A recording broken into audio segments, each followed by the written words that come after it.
So at some point, Sony is going to have to step in because the AGS team is doing the PlayStation server on Throne of Liberty a very big disservice.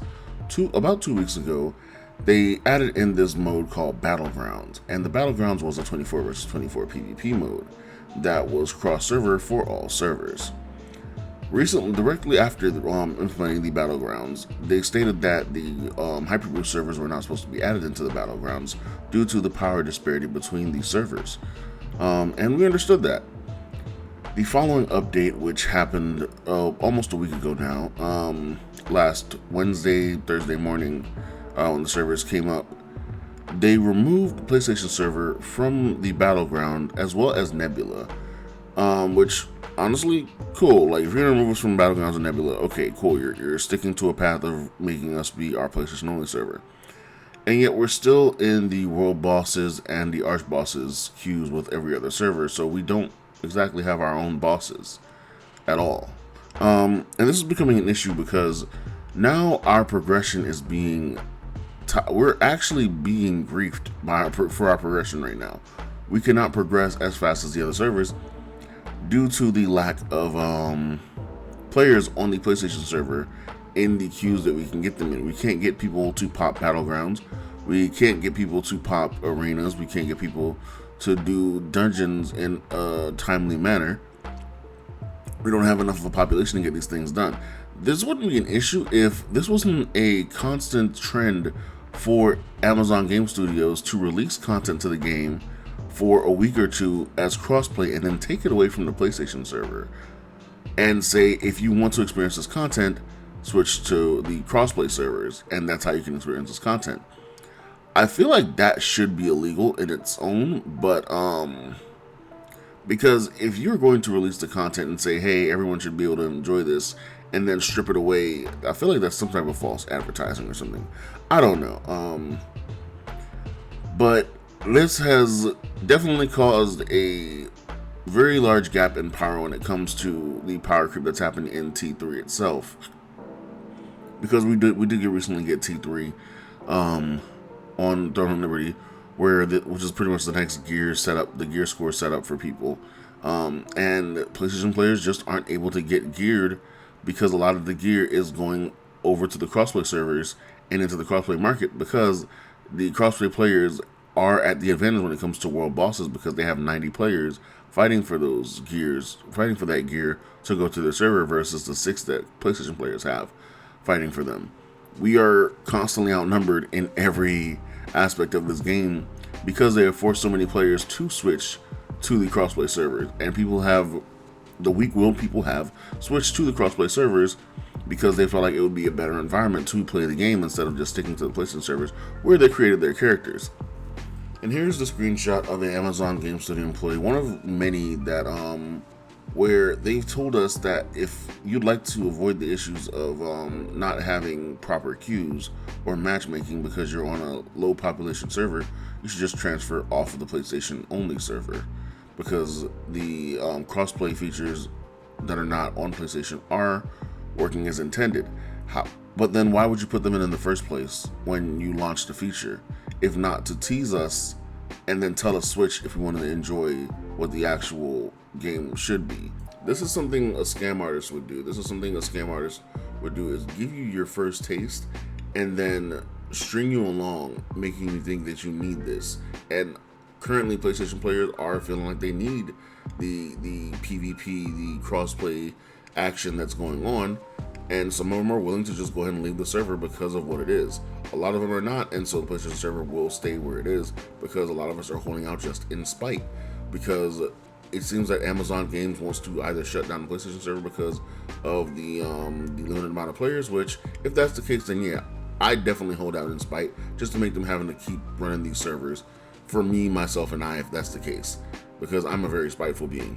There's also been a small group of Discordians that are going around saying, oh, it's because Sony doesn't like crossplay and Sony has all these rules to crossplay, which is why you guys don't have access to the crossplay on your server. Well, if Sony has all these rules, I'd like to point out the fact that Amazon does have a contract with another game with Sony called New World Eternum. And New World Eternum, their PlayStation only server is locked to PlayStation only. You can only create a character on PlayStation only. That character cannot be moved from the PlayStation only server. You cannot transfer that character from the PlayStation only server.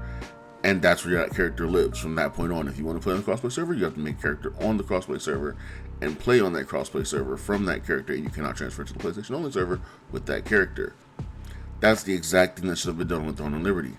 Except Amazon wants to make the money from people transferring from PlayStation to crossplay because they know they can dwindle down the population by alienating the players that are left by not giving them the proper amount of ability to gear.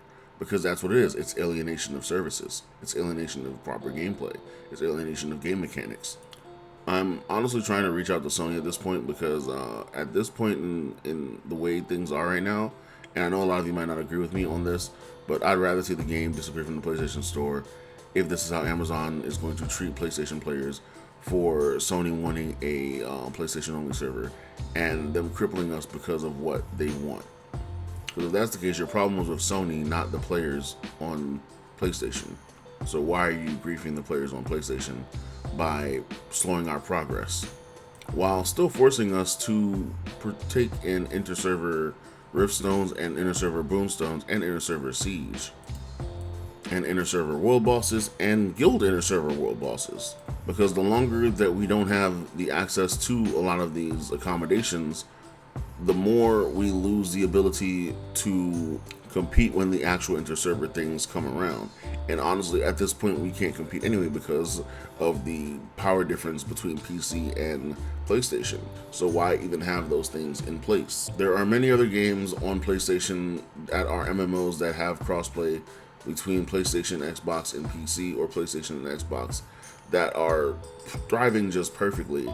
And you can't blame just Sony for not wanting to have these systems in place. Black Desert was one of the games that came out where it only had a PlayStation server at one point and an Xbox server, and now they have merged PlayStation and Xbox servers after Pearl Abyss gave in and went ahead and went with the contract system that I guess Sony wanted. And that's what it comes down to, is AGS is holding out to try to either make PlayStation fold to them, which probably won't happen, or until they could just shut down the PlayStation server, which probably will happen if they don't get enough people to stay on the PlayStation servers. But like I said, I will log on just out of spite in that case. Like, you're going to pay to make me play this, you're like, to make me stay on the server. If you're going to force me to, you know, if your choice is you're forced to play on the server or move to another server, I'm going to stay on the server and make you forced to pay for me to play. Not to mention the sheer number of bugs that seem to only be console bugs. We still have the party kicking issue. We still have the Vanguard kicking issue. We still have the issue where it comes to matchmaking in parties for dungeons. We have a ton of issues in this game that seem to be only console, and they don't seem to care about fixing those issues. And honestly, no other YouTubers are speaking on these issues that are the bigger Throne of Liberty content creators because they're not playing on console, and so these issues don't get brought up or spoken about enough. And that's just another thing that's hurting the game, because they don't care about the console players at all. At this point, I feel obligated to speak about this issue because this issue is affecting our gameplay as a whole. Since the beginning, this has been an issue, but and I've made multiple videos. I've just been trying not to be too super negative when it comes to my content, but it's come to the point where I have to be negative, and these things need to be spoken about because it's ruining the game for a lot of players. I'm hoping that no other MMOs that release on console makes the same mistakes as Amazon Games did with Throne of Liberty, because eventually Throne of Liberty is going to die out on console and no one's going to want to play it anymore on PC, and then they're going to have a dead game on their hands until they release their mobile version, which I guess is what they're really hoping for, their giant cash grab mobile game. But anyway, thanks for watching. I'll catch you guys in the next video. Peace out.